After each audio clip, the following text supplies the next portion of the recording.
What do mathematicians call a number that is less than 0?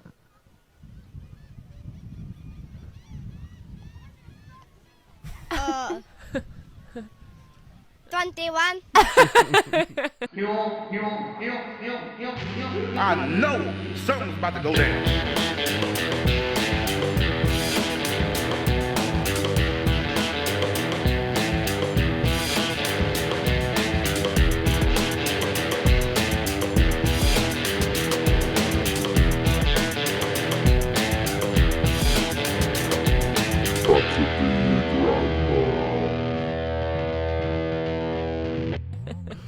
I love it. 21. 21. What do you call a number that's less than 0? I did actually think about this when I first saw that video. I thought, Minus. am I going to take the piss out of this kid and get it wrong? Yeah, my instinct would be a minus. A negative. Yeah, negative. Negative, yeah, not a minus. Yeah. Minus? No, maybe we're totally wrong. What is it? I think it's minus, isn't it? It'd be a negative number. A negative number. Yeah, If it's but lower than 0, it's a what- negative number. What was his question though? What do you call What do mathematicians call a number below 0? A negative number. Oh my! 21. Where do you think he plucked 21 from? Oh, Is that just the no. most recent number he learned? Oh God, maybe. Oopsie. Yeah, it could be, couldn't it? Like this is his. That was the last lesson he had. Was. What do mathematicians It's, call a number I just that is wanna- I less just than wanna 0? get the, I She just doesn't want to know. pause it on this face right here. That is the face of pure confusion. isn't Also, it? I feel like this kid has his work out for him. Really, he doesn't quite look like he's quite with it, does he? Is his top inside out? It's inside out and Backwards. backwards. It's the double whammy. Yeah. It's inside out and backwards, and it makes me think like, does his mum think that's the design of the shirt? Like, you know, you have like Nike on the front of a shirt or Yeah. whatever, but she thinks this label is the design of the shirt, medium and small print about how to wash it. So what you gotta do, Taylor, is you gotta turn it inside out and back to front, Yeah. Taylor. 21, And when anyone asks you a question, what do you say? 21. 21. She doesn't know though. No, she's she like, was- uh. That is the face of a woman who has never done her kids' homework with him. She really is it like a Colorado college? What's her top say? Oh God, no idea. Something campus. Or She's something. proper soccer mom. Yeah, Like, but she's been using his head as the football. I think that's the problem. no, why Been does kicking him about? Why does he look like he's going like he's drafted? Yeah, well, he might be. She could be. In fact, Well. she's probably a military mom. Military she mom. looks more like a military mom, actually. Yeah, well, if with his math skills, maybe the only way in is army for you, boy. Yeah. I mean, I'm not gonna lie though. Like when he asked the question, Yeah. I had a little bit of panic in me because I just hated maths. Yeah, oh as a yeah, no, kid. me too. And also when you're on, when you're on camera, it does put pressure on you. So you know, fair play to the kid. He gave it a good go, didn't he? 21. 21. Yeah, he might be drafted, eh? Soldier, you have to go into battle with your head held high, and if the enemy keep coming at you, you keep shooting. 21. 21. Soldier, give me your name, boy. 21. You ain't nothing but a number. You're actually number 12, but good. Closing up, boy. Turn You those almost numbers there. around. Just like your shirt, you're Yeah. getting your numbers back to front. Flip that shirt and number around, boy, and you're almost there. Well, he'll never crack under terrorist. What do you call it? Capture, pressure. Yeah, they'll be like, "Who are you working for?" 21. 21. Good God, is. Take off another finger. He just 21. runs out of the tent in the morning. Everything's back to front, like his hat, his But he runs boots. backwards, so it looks like he's running forward. Here Do I comes do Taylor again. Goddamn. Yeah, he looks like a tailor, doesn't he? No, we love you, Taylor. God bless you. God bless America. Do you know what I mean? Amen. Amen. Amen, brother. Amen. Hola, brother. Hola. Hola. Fucking hola, brother. When did you say that? Maybe I really said loud. that in Spain. Hola, brother. Hola. I was commenting on American how tourists. Americans, when they go anywhere, they like try to like get into the lingo of where they go. Yeah. And I just imagined some like rednecks in this like tapas bar. Yeah. You know, I'll have the patatas bravas. Hola, brother. Hola. Hola, brother. Hola. That made me laugh so much. I say that to myself in my head sometimes. Patatas bravas. Hola, brother. Hola. It's because it's like Brad Pitt's character on Inglourious Basterds, isn't it? Where he's like, buongiorno. Yeah. Like yeah, trying to be yeah, Italian. Yeah. Oh, Excellent.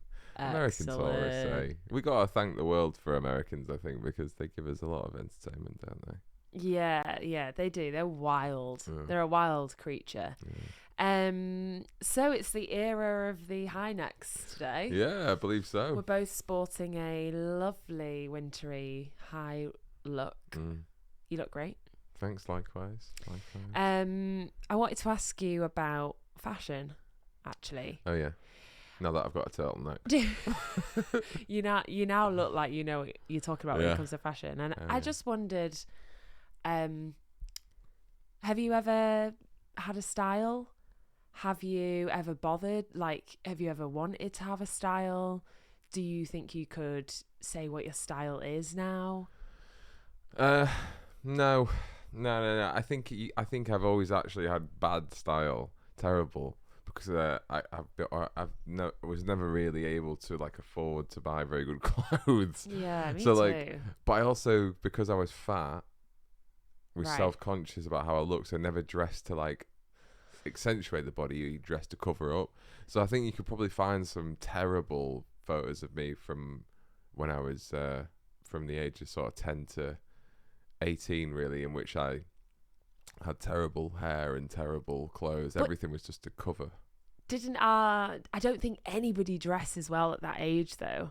Like no one, you're not Yeah. going, wow, they look good, because even the kids that wore something kind of different or cool, Yeah, they were like extravagant and weird. yeah, that's So true. everybody was either they were just dressing to cover up the bodies that we were all ashamed of, or we dressed exactly the same. Helly Hansen jacket, the trainers, or whatever it was. I used to dread non-school uniform days. Same. I used to love uniform Yeah, me because too. I was like, there's Doesn't nothing single you out. people can't pick on me for whatever, and like you just know that as soon as you rock up in those like wig, because you just don't feel comfortable in your body No. ever. I'm so glad that you felt like that also at school, because I always was really envious of kids that were, oh, I'll just wear my stuff that I wear at the weekend, and it didn't bother them, and they Yeah. looked forward to it. Did you ever pull the prank on someone where you tell, like, as a class, you'd pick one person out and you make them think it was a non-school uniform day? No, I never saw that. Yeah. Oh my god, did you do that? I don't think I did, but someone did it to someone in our class. I remember a boy in our class turned up in non-school uniform. Die. I mean, but he didn't get into trouble, obviously. He was just embarrassed. Was he was he like a popular kid? No. Oh no, that makes me want to be sick. Oh, I hate things like that. School's tough. It's an absolute jungle. It's feisty. Fight for survival. It is interesting, those decisions that you make as a kid and how you think that you look good. Right. Or like you find this thing that you think looks good and you do it, and then you look back and you think, what was I thinking? I remember in year 7 when I first got to secondary school, I've never had good hair. Like, I've never really, I was thinking this the other day, like, I never had like good hair. That you think? I think your hair's brilliant.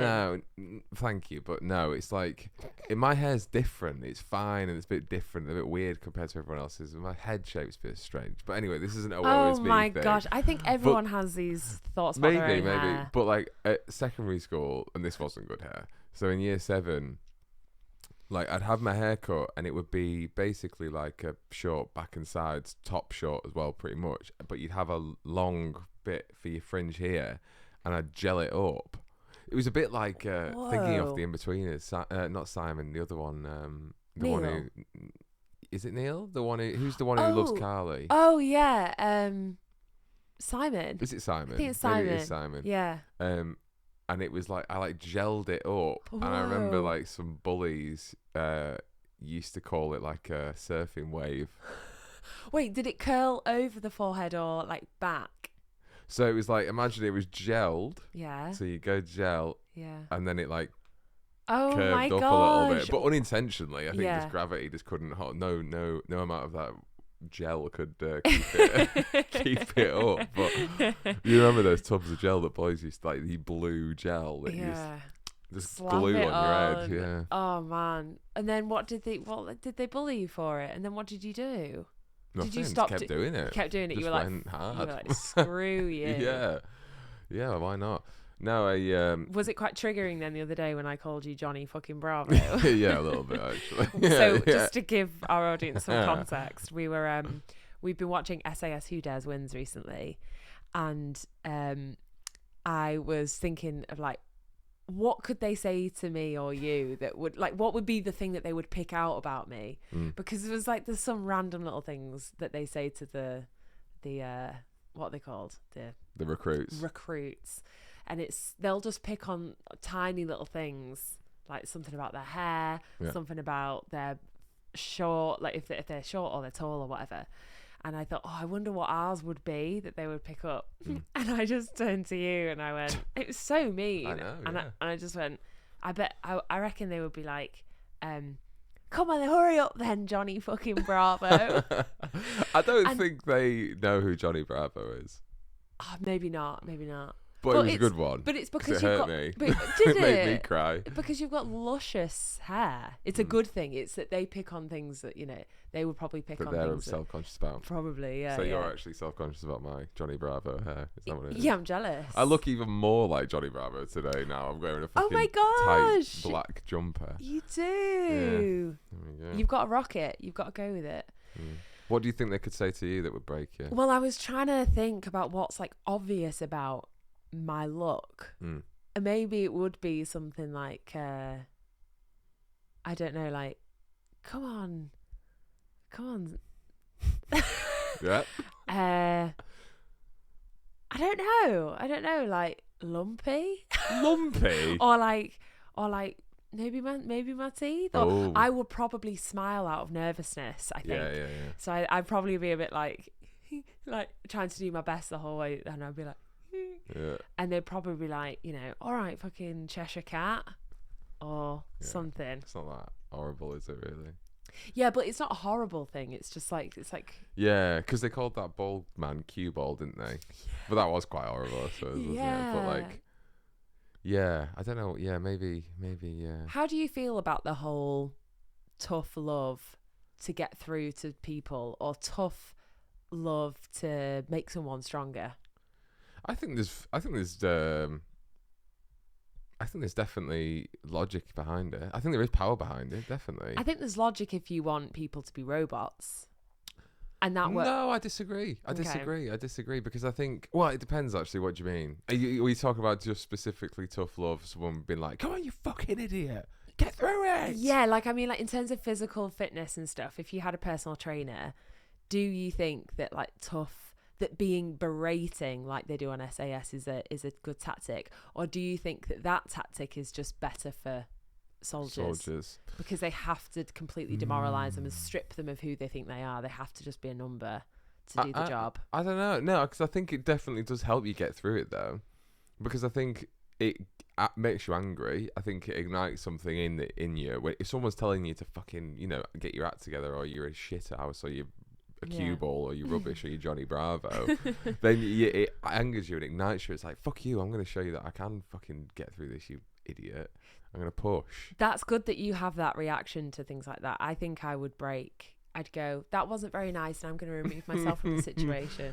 No, I think I just get angry. I think I get angry quickly at those things. And unless it's for someone I love, Okay, like you, thank you. then I channel that anger. I'm the grudgeman. So Right. that's how I get through life. Is that anger gets suppressed into a little grudge cube, and I use that as fuel.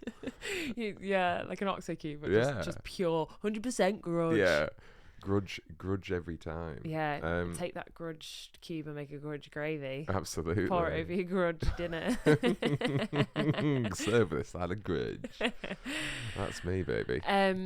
But yeah, I feel like you have a great fashion sense. Oh, I thank feel you. like you do That's really nice. well. You know, I have a real slob kind of No, I aesthetic. disagree. I think you got a beautiful aesthetic. I was Shabby chic is what I like to go. Shabby chic's great. Well, this is the thing. Like, my style, I think now, how I dress now, is probably gentlemanly. Is I like to wear smart male clothes, but it's hard to find them now. I went to the shop when I bought this fabulous garment the other day. Yeah, it is 10 out of 10. And I went into H&M and I was like, oh, are we all just circus performers now? Like, you look around the shop and it's fucking mental. You sound like such a dad right now. Are we Yeah. all just in a bloody circus? What am I meant to do? Do you want me to start juggling? I'm going to a dinner, not going to Cirque du Soleil. Clowns? Yes, Cirque du Soleil. But it's true. Well, The yeah. clothes are mental. I was looking. I picked up this like sweater vest in the men's section that was like knitted, like with the big holes in it. Yeah. And I was like, who's wearing this? And it was like bright pink. Not for a man. Not in my book. Not bright pink sweater vest. Not on my back. Not on my back. Not happening. No, What do you you would. think Well, they'd say? you would look odd in that. Like if you came home and you had like a pink sweater vest, I'd be like, that's not out. I'd be like, That's not my health. I'd be like, well, if you want to change your look, then all's fair. Yeah. It would be quite confusing though. I think it's a younger generation. They're more expressive with the what they dress with, and they don't really care. But also, there is a lot of slob stuff there, though. Well, I feel like we are a generation of slobs now. Bloody hell, I sound like a white bigoted man right now. You really do. It's the turtleneck. Well, Maybe it it just has the effect brings on this you. side out of me, doesn't it? I feel like we just need to get you like a little cigar and like a little glass of whiskey. That'd be lovely. We'll put the world to right. Yeah. Yeah. Do you not think? Do you not? I think what it is that I get self-conscious going into a shop, thinking I could pull none of this stuff off. I can't. This rack ain't for me. And I think, do you not go into a shop and just think I can't wear any of this stuff? Where's the shirt? Yeah. I get a bit overwhelmed with that stuff too, but it's because I don't dress very extravagantly. I do keep it kind of plain Jane. But I think that is also down to, that's just not what interests me. I think for some people, and maybe more so now with, who you are online is like super important, that like the look has to be like, oh, it's saying something. And that you have to be always saying something Making about a statement about whatever. And what statement are you making today? The statement I'm making is that sheep belong on the body. Yeah, wool is good. Yeah. Wool is good. Statement, I don't know. Statement is we're in a cost of living and it's cold. Yeah. So True. And I don't want to put the heating on because I Amen. don't have the money. Bar to that, my friend. Bar. Bar to that. Bar. Brother, bar. Oh, bar, brother, oh, bar. Do you like it though? Yeah, I love it. Yeah. No, I do, honestly. I really like it. Great. No, I do. I love it. I think it's a lovely jumper. It's nice to cuddle you. I always wear comfortable stuff, you know? Mm-hmm. Anyway.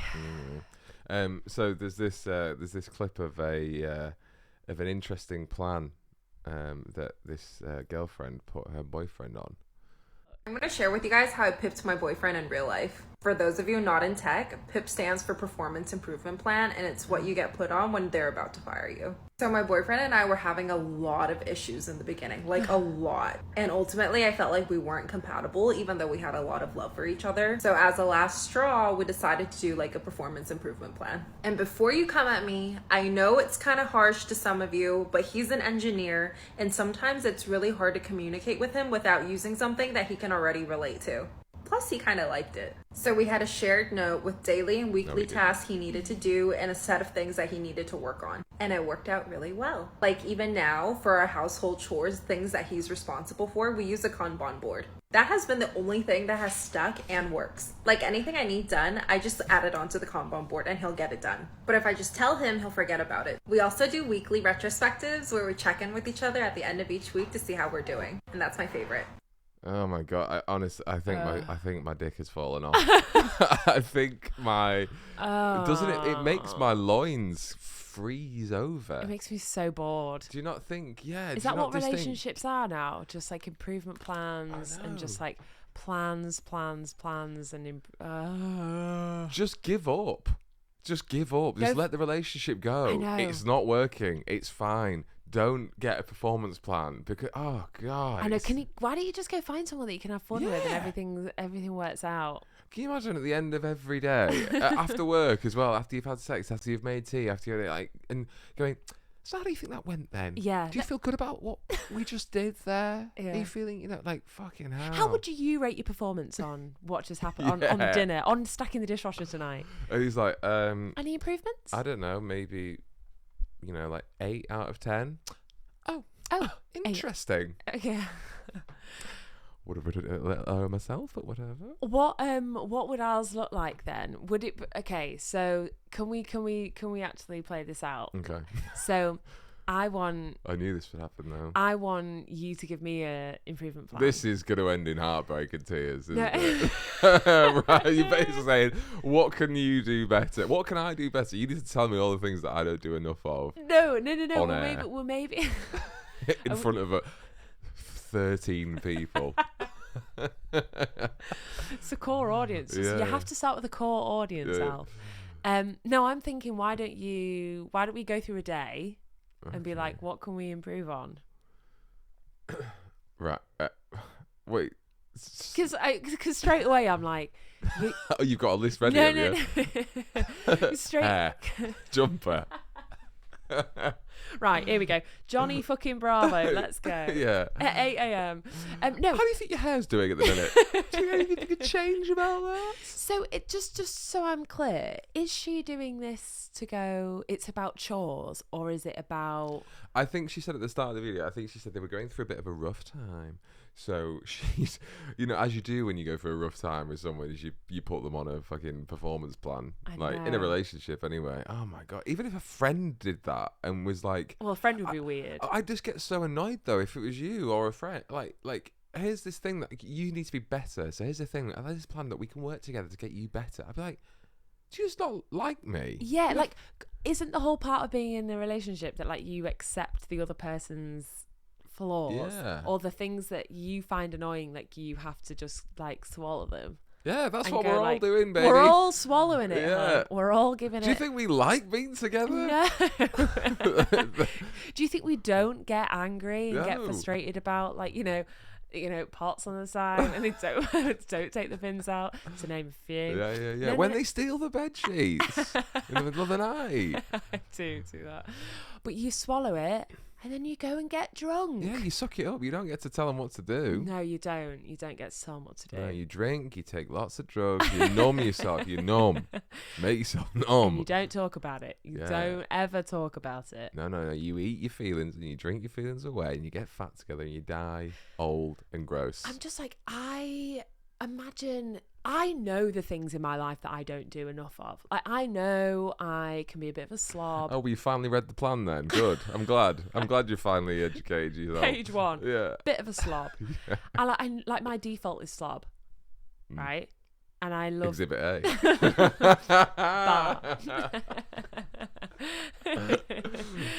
And so that will always be my go-to, and I have to try really hard to live life, right? Because everything's difficult when you're a slob, Yeah. but you get up and you get it done. What's this? What's Tiny this? Yeah. smallest violin in the world. Yeah, bitch. So what was my point? You're a slob. I'm a slob. Yeah, okay. You're a slob. I'm a You're slob.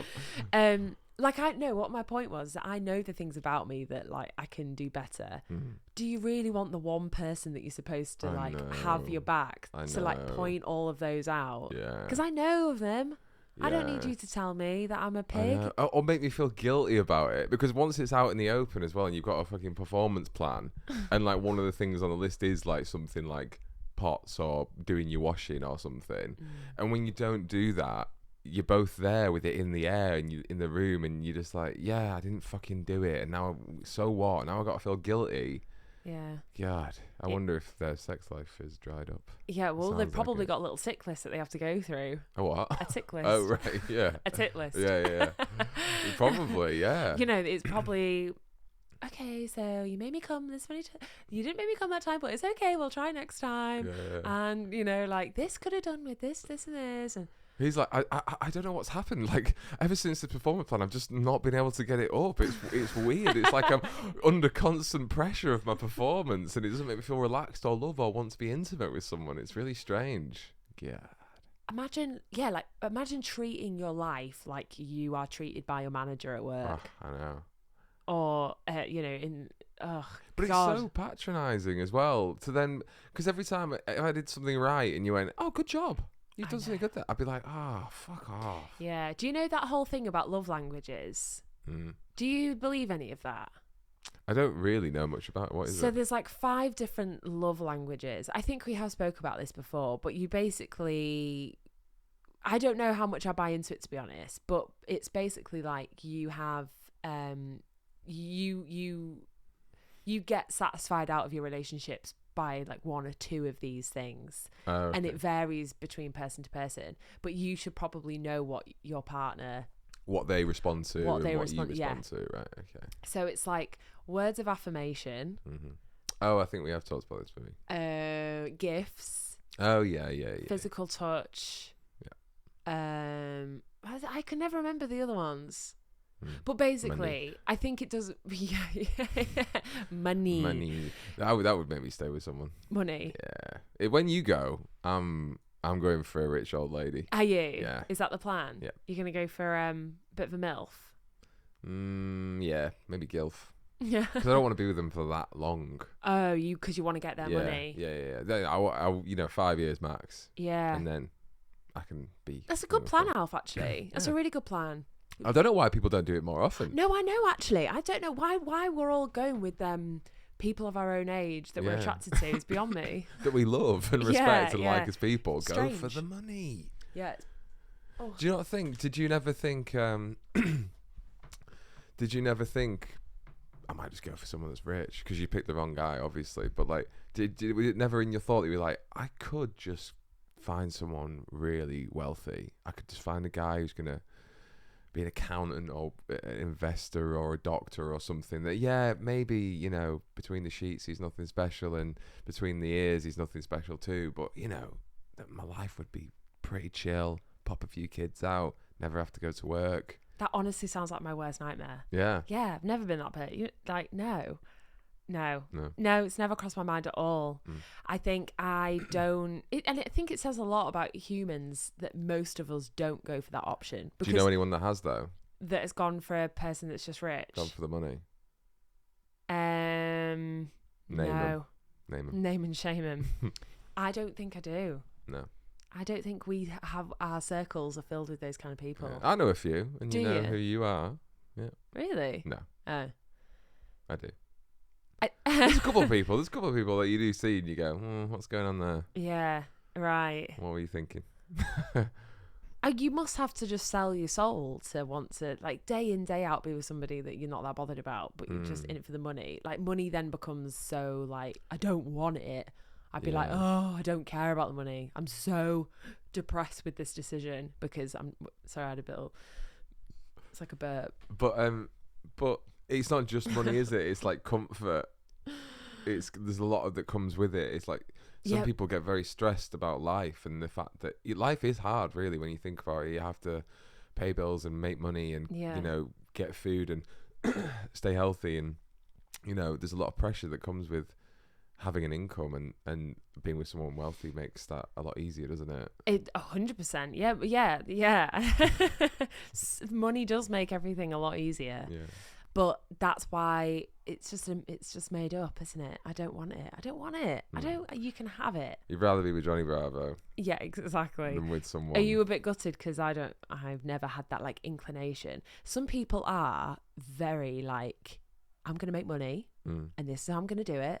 I'm going to do this, this and this. And they're like just focused on making money. Yeah. I've never had that. No, I can't do that. I've never had that interest. No, I think you have to make your happiness has to come from something real, and maybe money does obviously give you the opportunity to do things that could potentially make you happy. But I think I've never been. I think it'd be too soulless trying to if I was working in a job that just paid high but I hated, because I think we both overthink life enough as it is anyway. I think we're both quite philosophical and we're both quite judgmental of ourselves and what I think we have to have meaning behind our actions, and that comes with work especially. Like we have to feel as though that even if it's small, that we're contributing to something that's bigger than us and more important, or something that we get fulfillment out of. I think when you mentioned spirituality there, and like I think that's an important aspect to this, and I've always felt, and I don't know if you have felt this too, but from quite a young age I felt like I'm looking for that purpose in life. Do you feel like you found what yours is? She's sitting right opposite me. Oh, stop it. Oh, no. I'm going all blushy. Do I think I've found my purpose in life? Yeah. That's well, here's a bigger question. Do you think that we all have one? Do you think that's a thing? Do you think like each individual has a specific purpose? Well, I think it's a bit. I think it's a bit. It would be a bit depressing maybe if we just had one purpose. I don't think there's just like one thing that we're put on this earth for. Right. Like like you see athletes like that are like, I was put on the earth to do this thing. It's like, what? Run quickly. How did that become? Yeah. Like there's nothing else now. So like your purpose is to run fast. Yeah. Like, great. Like surely there's more. Yeah. That comes with that. But I think we all have a duty and a responsibility. The gentleman's coming out. I think we have a duty and responsibility to make life and the community around you as good and as nourished and as happy as possible, right? That should be the purpose, shouldn't it? That's everyone's purpose, isn't it? To create a world that's beautiful to live in. I think you're talking about. I think you are talking about purpose in a way. It's almost like we all should be trying to find and do things that feel like they align with what we. That it's like when you do something and you're enjoying it so much that you drift out. Yeah, you're in the zone. You're in the zone, and you feel like I'm not thinking the flow state. Yeah, and you're like if whatever that is for somebody, it could be pottery, it could be buying jumpers, it could be fashion, it could be painting, it could be music, it could be cooking, whatever. Yeah. I think for individually, I think we all have some things that we find that once you're in that flow state. Yeah. We feel like we're aligning with what's happening inside and who we are. What's yours? Well, this is it. I don't know. I don't know. I think. But have you ever been in that flow state? I'm not talking about the monthly flow state. I'm currently in a flow state right now. A heavy flow state.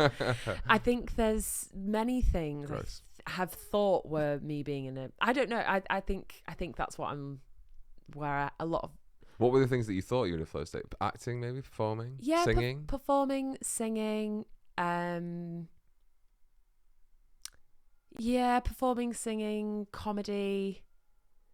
I think maybe when I was younger, but I don't know. I feel quite cringy saying those things out loud. Right. Embrace the artist within. Well, I don't know. This is the thing.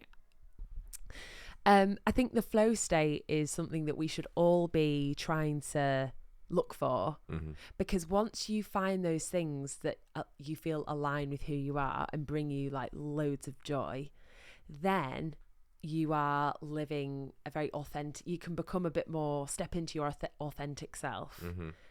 I feel like most of the time I'm a version of myself that's playing by the rules of what we all have to play by. Yeah. Do you ever feel like that? Do I feel like a version of myself that is playing by the rules we have to But you're play not by? necessarily being you doing those things. What do you mean by rules we have to play by? I suppose I mean like you're playing by the rules, like, you know, I get up and I get on the train and I go to work and I have this thing and I do this thing and I do this and do this, and you're doing everything to hit this sense of I'm striving towards something and I'm doing life, I'm doing it. And then sometimes I catch myself and I go, I haven't really enjoyed any of those things really.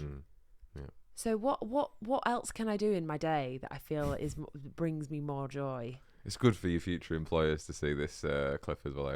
I know. Well, I don't really enjoy any elements of my day. no, I do. Well, no. This is the other weird thing about it, is that I do really enjoy what I do. Yeah. And I enjoy my day to day, but am I contributing something back? Am I fully living in like through? But it depends. my That's purpose? such a big thing, though, isn't it? It's such a big question. It's also a lot of pressure to constantly be living under that. Like, am I contributing something? Because like it's impossible to be doing that 24 hours a day. Like you would burn yourself out so quickly. I think what's interesting though is that like that flow state works in two ways as well. Like that flow state, I think if you're looking at it creatively, or if you're doing something that you love, it doesn't become a thing that you're passive in. You're insanely present in it, and everything else around fades away, and you're living in this moment of creating something or enjoying something, or like really experiencing that life moment. But then there's also another sort of flow state, which is that passive one, which is I get up and I go to work and I get the train and I do this thing for 8 hours and I come back and I'm in bed before I even know it and realise that day is gone, and that is a different type of flow state. And I think the key is to have both.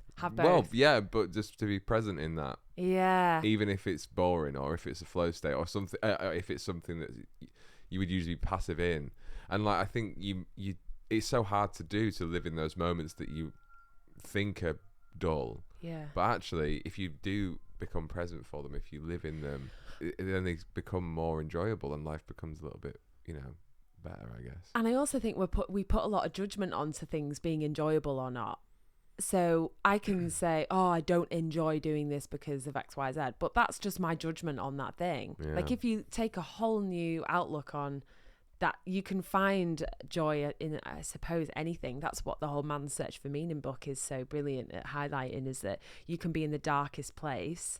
You can be, somebody like that in that book. You can be a prisoner of war, and you can still find beauty and joy and happiness in the smallest things, because you have to survive something quite difficult. And that's what it's all about. I think that's what life is, actually. I think it's like, what's that thing about what Buddhists say, life is suffering. Like, it's suffering. That's like the first law of truth, is that life is about suffering. Right? And it's about how we navigate through it and find the greatness in that suffering. Like there has to be life, that cycle of life and death has to be there. It has to be pain for there to be joy, in a way. Yeah. So yeah. Like this conversation. Jeez, painful. Can we maybe move on to something a bit more? Yeah. Let me just finish joy. that thing that you just said. Okay. With I just read that Power of Now book. Oh yeah. And Eckhart Tolle says you should live each moment as though you chose to be in it, like, or experience each task or each moment in your life as though you chose it. So like, if you're doing the pots, do it as though you chose to do it. Like, you've put yourself in this position. If you know, whatever it is, if you're in a situation in which it's horrible and hard, live it as though you chose to be there. Yeah. Because then it all of a sudden becomes a little less daunting, and you can appreciate it more, even in the tough times. Yeah. Like if you live it as though you chose it, then it makes you more determined to get through that period of pain or suffering or whatever. Yeah. Anyway, let's talk about MILFs. And when you okay, let's do it. Why do you want to talk about MILFs? Oh my gosh, Milf Manor. Yeah. Can we talk about Milf Manor? Yeah. If anyone hasn't watched this show, stop listening to this shit and go and watch it right now. Go watch some MILFs. It is the wildest. I mean, TLC spurts out some utter shit, Yeah. but this is the cream of the crop. Yeah. It is horrendous. It's basically like middle-aged women, mums of many children, some of them grandmothers, going to this villa, this like paradise, who then are there to meet young guys. But it's like all young guys. It's though. like set up. It's all they're like, I'm here to meet some young boys because whatever. And then a big curtain's lifted and there's all these young men standing. About 12 pairs of big curtains, isn't it? Oh Well, God! they've all like kids, Alf. haven't they? They're MILFs for a reason. Big curtains. So the curtains lifted, Yeah. and there are 12 young men standing there, Yeah. and all the old women are like, I shouldn't say old women because they're not old, but all the women are like, oh my God, What is going on? what's happened? And it's all of their sons. So the aim of the game, Hola, mother, hola. the aim of the show is that they all try and hook up with each other's sons or Ugh. mums. Yeah. And it's the most disturbing Oedipus style social experiment. Yeah, God. It's really gross. Before we go on, so there's loads of questions because I haven't watched it as much as you. I've only watched the first episode maybe, but before we delve into the crazy world that is MILF Manor, let's talk about the MILF as a separate entity. Like the whole idea Okay. of men wanting an older woman. Yeah. Interesting. isn't it? Let's get into it. Let's Right. get into Number it. one. Yeah. What's it about then? What is it? Yeah. Well, I mean, your theory would be that your immediate presumption, your ignorant presumption would be that these guys had a difficult upbringing by their mums, maybe, or there was some complex, maybe with their dad, there was some competition for the attention of the mother. The mother wasn't necessarily giving them as much attention, or perhaps they were giving them too much attention. Yeah. And they need that figure to run through their life. Because that's what they experienced as a child, Yeah. and that intimacy Yeah. line has been blurred because of that. Right. And like what they need is love and care Yeah. is mixed in With the sexual stuff. the sexual stuff too. Yeah, definitely. And I think that theory's pretty solid when you do watch MILF Manor and go, oh yeah, because all their mums are fucking mental. Well, and they like, all have like crazy relationships with their mums, Yeah. and you're like, oh, this isn't a normal relationship. Yeah. Like she's being overtly sexual in front of her son, Yeah. and something's just not quite landing Yeah. right. I also think that like the term MILF is so. I mean, I always come back to how hard women have it, and I'm always gonna shout it home for my sisters. But I do think that there is such a stigma around women aging, and Yeah. it's women are constantly on a conveyor belt of is she fuckable? That's all women can get boiled down to. Yeah. From a very young age, when she's at the point where she's suddenly of age, Yeah. it becomes sexualized so quickly.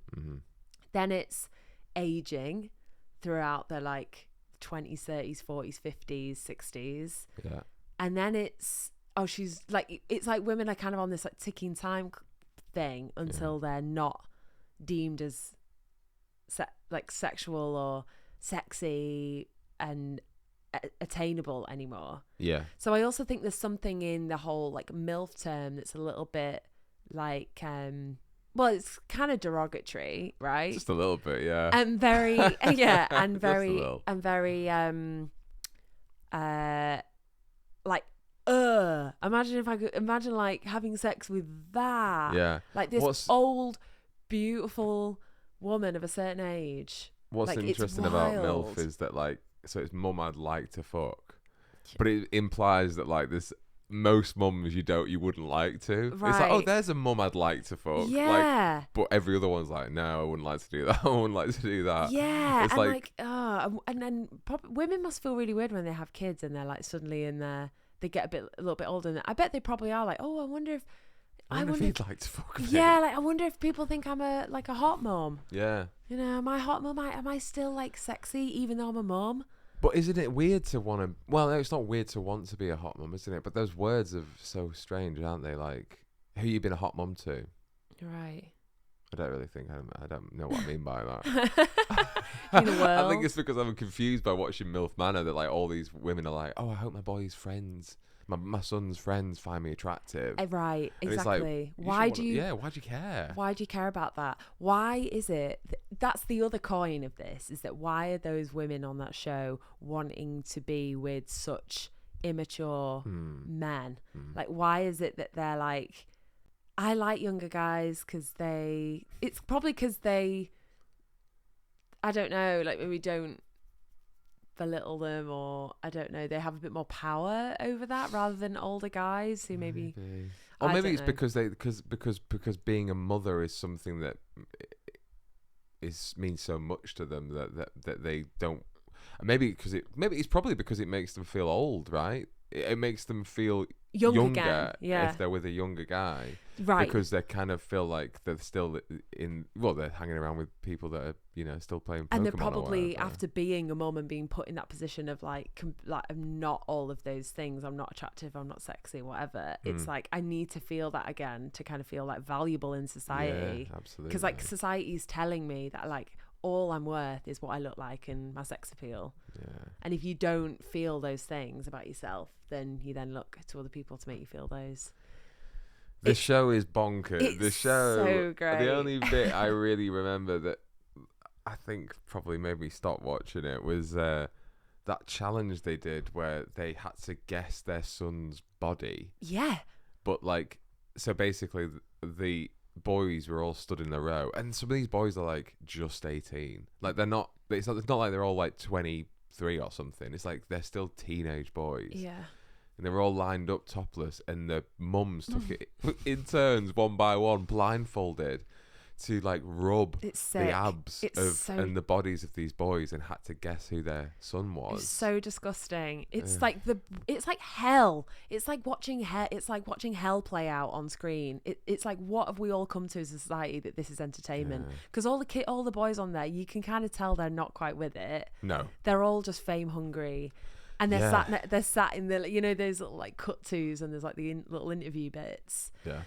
Oh yeah, the talking head bits. The yeah. talking head bits, and they're always so awkward. It's always, you can hear the interviewer and the producer in the background going like, okay, tell us about how you think your son tell us what your son thinks about your sexuality. What do Yeah. you think he thinks you'd get up to in your Yeah. spare time? And then in front of each other, she has to be like, I'm a sexual person, but I don't think Joey thinks that about me. And then he's just there like, I'm gonna be ill. Yeah. I can't do this. Yeah, it's like the interviewer's like, what about your mum's big tits? What do you think about those big fake tits she's got rubbing in that young lad's face? Can you just describe to me how you feel when you see your mum's big fake tits? And the boy's like, oh, yeah, she got them done when I turned 15. I feel a bit weird about them, but if it makes her happy, I don't know. And I like to rest my head on them sometimes. But And it's cry just like, and what is this monstrosity? What is it? It's mayhem. It's mayhem. It's like we've all taken something strong and we've gone, let's just, like, the world's on its way out. Let's go wild. What else can we do? That's what I kind What of else do can we respect do? TLC a little bit for, because the boundaries have been smashed. Haven't No, they? There's nothing is off the table. I remember we said that to each other when we saw this. Like, nothing's off the table now. No, you can make TV out of Fucking hell. anything. Whatever, anything, just a fucking wild idea. Whoever was at the table, I think we spoke about this. Like, I'd love to have been in that pitch meeting. What were they saying around the table? Like, yeah, so we get a load of mums and sons, put them on an island, make them fuck each other. Yeah. And everyone's like, Clapping. genius. Brilliant. Love it. Yeah. But then also the worrying side of it too is like that maybe that it's hard to, you don't want to judge it, but they might not be in a very good headspace, right? And this is what our society has been built. But it's like this is what our society is now built around, and what we value is like, I need a bit of this fame, right? I need a bit of this attention. So what I'm going to do is, with my mum, I'm going to go on this show in which she gets sexualized, I get sexualized, and we all fucking experience some shit that we probably shouldn't, and isn't going to be very good for our mental health, and then be forgotten about as soon as the show's finished, and then fucking fall into a dark depression probably. But it's like, do you not think they might go for a job interview one day and someone will go, oh, James Murray, I'm going to have a little Google of him, see what he's up to. What's this? Milf Manor. Oh, yeah, that looks like James. There's this attractive older woman with him. Like, what the hell is going on? Do you not think someone's going to... Yeah, do they not think about their future prospects at all? It's like they're not thinking clearly. No, it's like the jumper has been passed over to you. Like, so they don't think about their future prospects at all. Not thinking about their CV. Yeah. They can't put that on a CV. You can't get into a bubble bath with your mother on national television and expect to get a respectable job. It's crazy that people work in that TV, like that. What is your life that's brought you to the point where you're a runner on that show? Yeah. Like, oh, Mom, I've got this great new job. I'm starting out in television. I'm going to work in television. Oh, great, honey. What's the gig? Well, I'm going to an island and there's a load of mums that are there with their sons, and they all just kind of try to have sex with each other. Like, okay. They're so proud. And she's probably like, yeah, it's not the best show, but it's my way in. Yeah. I'll only do it for one season and then I'll get something better. Because then it's on my CV. Yeah. So that the whole show is just filled with people that think that that's like, it's not good TV. It's not telling us anything about the world. It's all just dribble. But it is really good, and I highly recommend we all watch it. Imagine being... There's so many imagine beings, right? So, first one. Yeah. Imagine being the neighbour of that family. So, like, you see, like, oh, Sophie and Liam are going away. Been away for a couple of weeks. Crew. Yeah, it's going, coming to our house filming. Well, that's weird. And then you see what they've been up to, like... And then imagine, like, taking the trash out in the morning and seeing them and being like, you have a good summer, Sophie, did you? Remember that time you had to open up about the time you had sex with your son's best friend? Yeah. How was that? Because that did happen. What? So they all, on the second episode, there was this bit where it was like, they all had to write down their, like, deepest, darkest secret. Was it all I fucked my mum? Oh, I had sex with my mum. Yeah. Yeah. No. Who put that one in the hat? Everyone's hand is raised. No, they all had to write down their deepest, darkest secret, and then they all had to. It was all on like a pin board, and then each would individually go up and try and guess which one was their mum or their son. Oh God. So it was like one of the women walked up and was reading them out loud. She's like, "I had a gangbang with 5 different women. Oh no, that's not my son." And then she'd pick like another one that was like a bit vanilla-y, whatever, a nice wife kind of moment, a lovely wife. Yeah. Kind of moment. But there's nothing vanilla about that show, so I imagine the vanilla ones are still mental. Oh my God. And then the sons had to come up and then pick which ones they think their mum had done. It's so sick. TLC, you're disgusting. I think my mum could have taken a carrot up the ass, maybe, but I don't want it to be. Yeah, I'm not kidding. That was genuinely it. God. You have to go watch it. It's just like, how much of a whore is your mum? Like how much do you think your mum is a whore? Is that game, isn't it? It's like, from a scale of like 1 to 10. One's a whore. One's a whore. How much of a whore do you think she is? Shocking. And we're here for it, TLC. Renew season 2. Yeah. Oh, it's awful. The second imagine if you were the dad, obviously divorced. Oh my God. And then you see your son and your ex-partner go on the show. Oh my God. And you go, I made the right decision there. I know, yeah. But then he's got his workmates and his friends and maybe his new girlfriend who's trying to bond with the son, like... That's what I think about Love Island stuff as well. It's like, the parents have to deal with going to... Like, especially for the women who are overtly sexualized on that show. You have to go to... Your dad has to go to work with all his male mates that have probably, like... got off a little bit on seeing your daughter in a bikini doing something slutty or whatever. I know, because I feel like there's been kind of Love Island's been made so big that it's got to the point where I think most families are like, go on, go and do it and have a good time. Don't do anything I wouldn't do. Don't do anything we'd be embarrassed about. But good for you. You're probably going to make a load of money. You're probably never going to have to work a proper 9-to-5 job, and you're going to just sell ads and charcoal toothpaste, and you'll be all right then. Actually, is that what they do? That's how all people. That's what all people who come out of Love Island do. They just Charcoal sell toothpaste. charcoal toothpaste and I don't know. What's the name of the brand? Like a CBD oil or something. Or maybe. like ASOS. Oh right, yeah. But anyway, it's wild. But the young men on the show, they have so much to lose. They come across like just really perverted and quite odd, and also they don't really actually want to have a relationship. Like, are there many young men that actually want a long-term relationship with a woman in her 50s? Yeah, this is a really good point, isn't because it? I don't There's think no longevity in this plan. Like, because they tried to angle that show from the episode I saw a little bit of the like, oh, but they are sincere. I like they do actually want love. They're looking for someone. Yeah, it's like, this farcical. and it's like there's no longevity in this. All the men. So what they do is like they force some of them to go on dates, right? Okay. Not the sons and their mums, but No, as in yeah, like yeah. a random mum and a random son. Mm-hmm. And they're like, oh, they've got a connection. They'll go on a date. But the young guys, you can see they're like, I don't want to do this. Yeah. I feel really uncomfortable. And then it's awful stuff. Yeah, but like how I don't have anything in common with a 20-year-old right now. No. Like I think if I spoke to a 20-year-old girl, she'd be like, what is this guy about?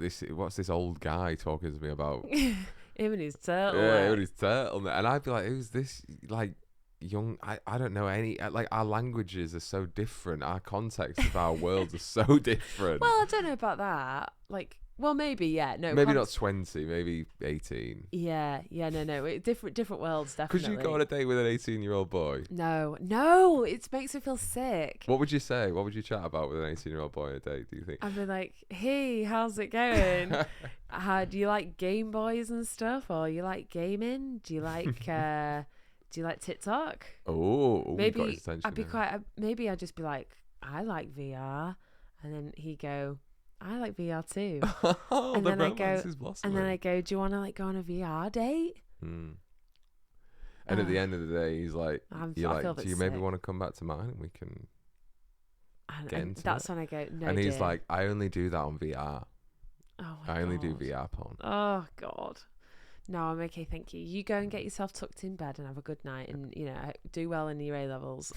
I'll see you. I find that when I speak to young people, every now and then I have to speak to some You're a young people. person. No, but I mean 18 to, well, even younger than 18, like as in like 16-year-olds, whatever. Yeah. Like sometimes I'll have to do a group thing with the young people or whatever.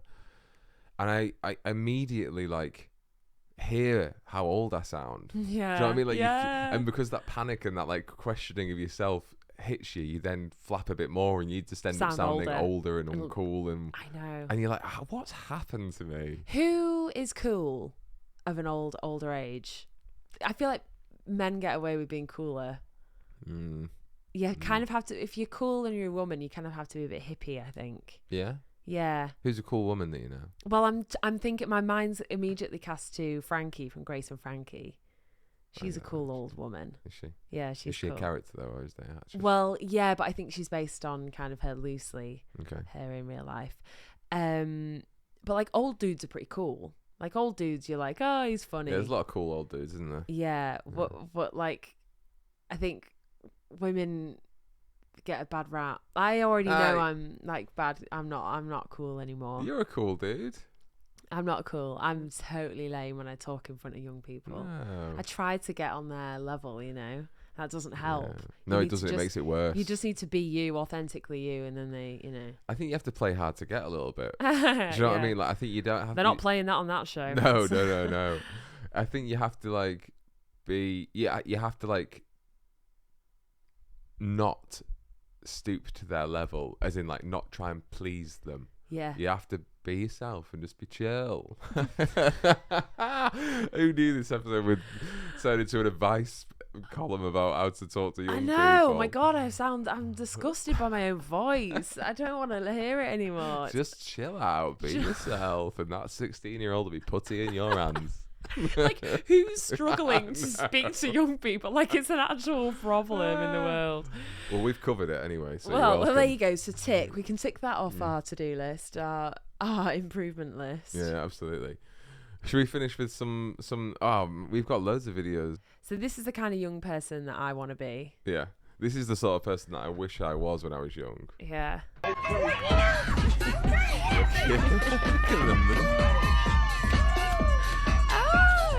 That's Florida for you. Do whatever the hell they want down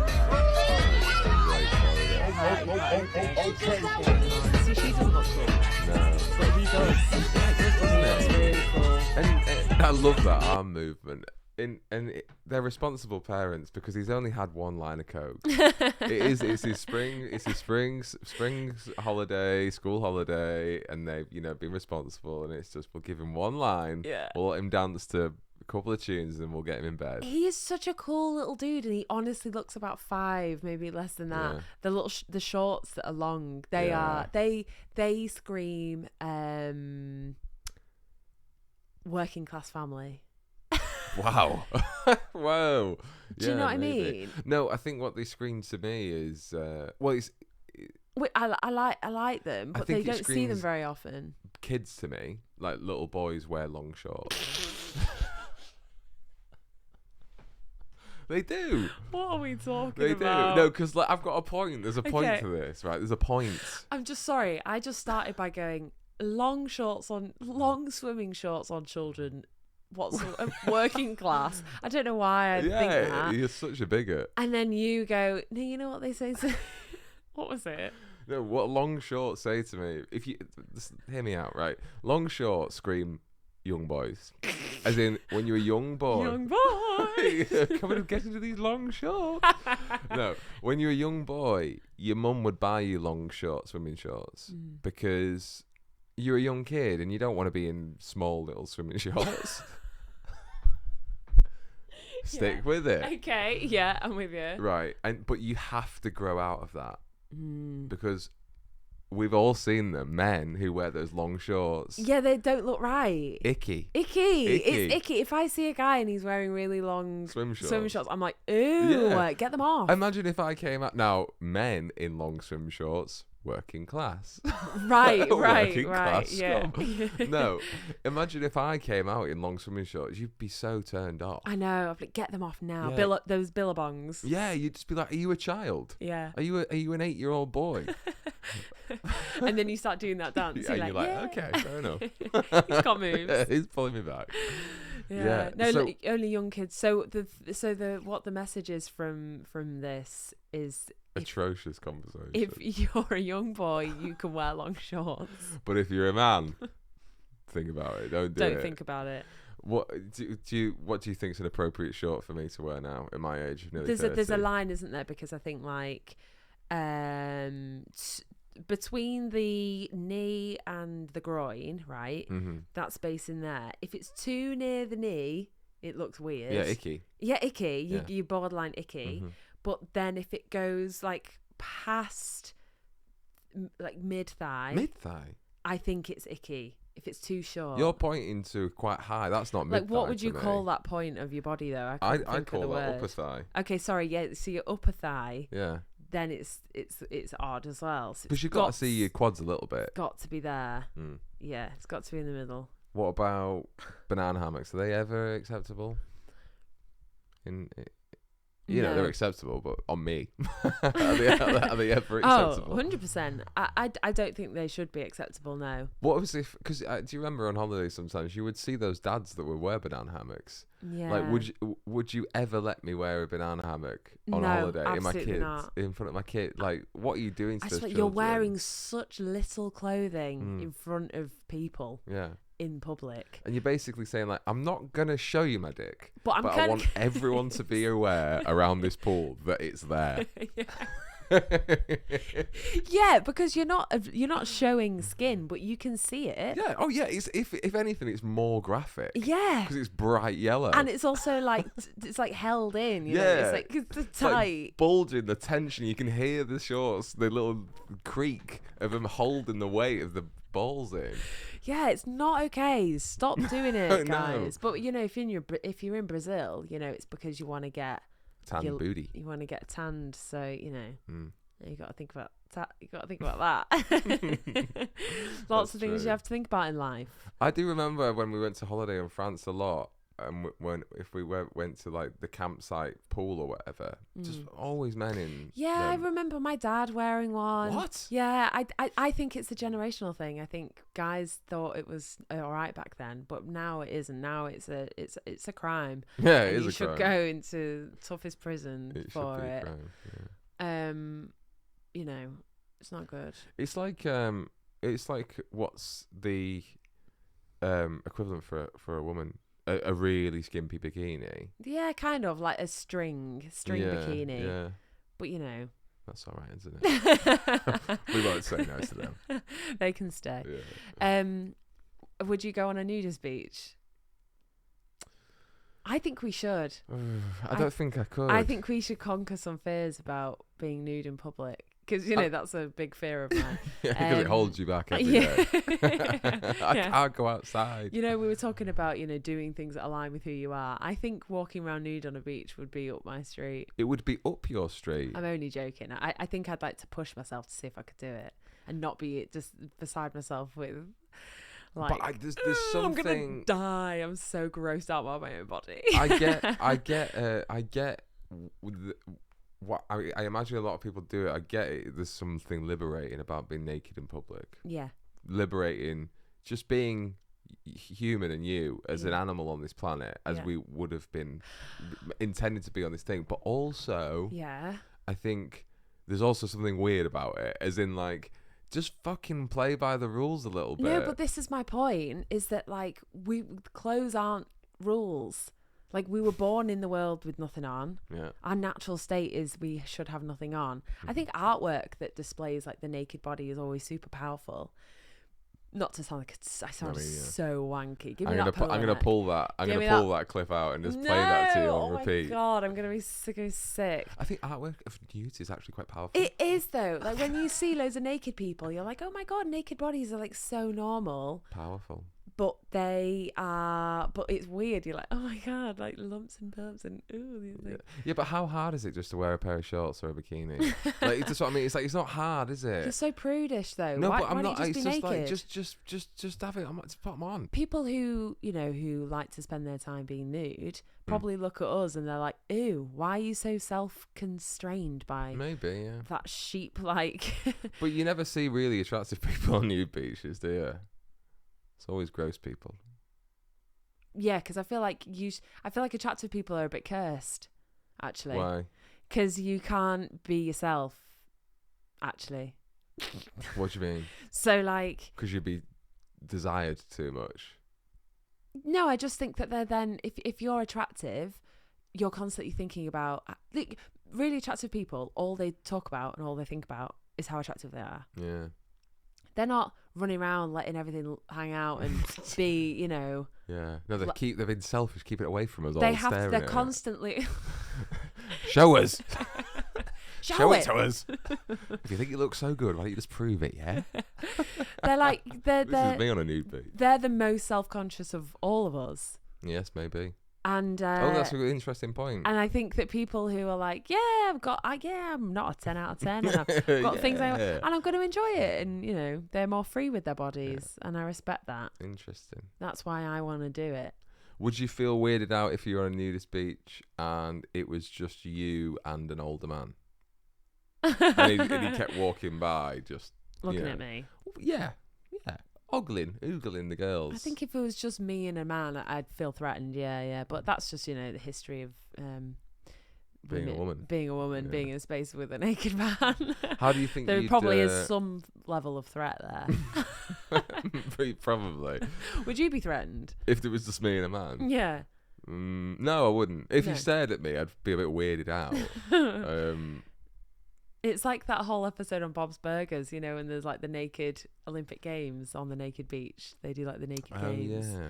I think you just have to get into it. Be free. Let your body be free. How do you think you go about what would your naked beach, nude beach sort of etiquette be? How would you approach it? Would you just kit off straight away? Would you do some stretching? Because I see a lot of that on nude beaches. Really? People stretch, don't they? Do they? Yeah, they When have stretch. you seen that? I go to places. Well, I think you just made that assumption that people on nude beaches stretch. They do. You just put that image in my head. Would you like? What would you do? That would you like go and just kit off and just lie and sunbathe? Well, that's the thing. Or would you walk around? Well, the problem is I wouldn't want to walk to it naked. No, of course not. You like say the beach Because is that is a crime. right. Yeah, so you'd have to get to the border of that specific beach, and then I'd take my clothes off, put them in a bag, and then I'd just walk in, like giggling to myself, and just kind of like, you know, yeah, I don't know. We should do it. It'd be fun. Would you go into the sea? Yes. Yeah. I'd stay in the sea. Yeah. The whole time. Yeah. Yeah. Would you? I'd walk around with my bag in front of my body, just like that. What would you be more self-conscious about, your boobs or your genitals, your vagina? I don't think I'd be self-conscious about my genitals. No, you'd be fine with that. Yeah, I think. It would be your boobs then. I think so. Yeah. Yeah. I think so. It's wild to think about, isn't it? I'd be self-conscious about my boobs too. You won't be self-conscious I'd about go the, bottom down, naked. Absolutely, I'll just keep the top on. I thought for a second, I thought you meant like you'd go bottom first, like Shuffle. into the it's on all fours. That's how you clear a new beach out, is you go bottom down and you just rub it against the sand. How like a dog with worms. Yeah. How wild would it be if we interviewed somebody for this podcast who was like a nudist, and we got them sat in the middle of us and they were nude? Oh, that's uncomfortable. It would be quite close, wouldn't it? In that situation, it would be better that all three of us were naked than one of us. Next episode, guys. Do you not think though? Because there is then an elephant in the room, quite literally. Like there's like it's awkward then, isn't it? Because being naked and being clothed is very different. It'd be a real Louis Theroux style episode, Yeah. wouldn't it? But I don't think it'd be awkward. We're not nudists, so we wouldn't. You know, if someone, it'd But be it like. would make their nudity even more obvious that I was in clothes. I think it'll be. So we might as well get No, naked. it's going to be obvious that there's nudity whether we're all clothed or there's one person. I think it's more depending on like what the conversation's about. Like we're clearly two people that want to find out about why someone's nude. I'm not going. Like it'd be the same if a heroin addict came in. I'm not just going to shoot up and go like, "Great, so now we're on your level." It would be more awkward if we were sober and you were just on heroin. So we should just all be on heroin. Can I just say, I think this is the stupidest conversation episode we've ever had. We've chatted some absolute bollocks. It's a Sunday night. Yeah, tired. I Need think my we roast. should. I think we should stop. I think we should probably use maybe but 20 minutes of this episode. I feel like my IQ's dropped by about 100 Yeah. points. It's gone into negative numbers, like 21. We Feel cursed ourselves with that opening clip. We've been cursed by his backwards inside-out T-shirt. I felt like that, you know, when his eyes went cross-eyed and Yeah. he just went, before he went 21, I felt like that this whole episode. Yeah, he like sucked us in. I know. I'm so sorry, listeners, for such drivel. It's okay. We'll come back next week with some highbrow, Definitely. intelligent Yeah, conversation. you just wait. Yeah. Well, I think we'll leave it at that. Thank you so much for listening. As Yeah. always, you know, like and subscribe and share with everything that you can do, and be present, live in the moment. Do you want to end on that? Yeah, perfect.